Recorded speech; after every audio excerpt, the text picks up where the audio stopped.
Адамдарға рахмат айта албаган Аллага рахмат айта албайт.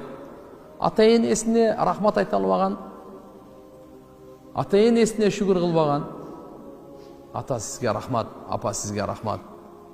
Мени чоңойттуңуз, мени карадыңыздар, бардык кажетин бүтүрүп, тияка кудукка түшүп кетпесин, отко түшүп кетпесин, казанга түшүп калбасын деп, күйүп калбасын деп, ооруп калбасын деп, ачка калбасын деп, ушу бир сабатсыз болуп калбасын деп, элден калып калбасын деп, эмне гана аракетти кылдыңыздар. Бир оз айттыңызбы? Рахмат деп кое бериң. Рахмат деп кой, бир айтып кой. Рахмат деп кой. Адамдарга рахмат айта албаган Аллага рахмат айта албайт деп атат пайгамбарыбыз.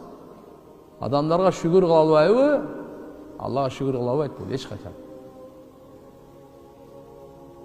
Бирөө сизди маша Алла жардам берип ишке алды. Жардам берип бир жерден экинчи жерге алып барып койду. Кандай болсо кажетиңизди бир бүтүрүп, көңүлүңүздү ачып койду. Рахмат айтып коюңуз таксы.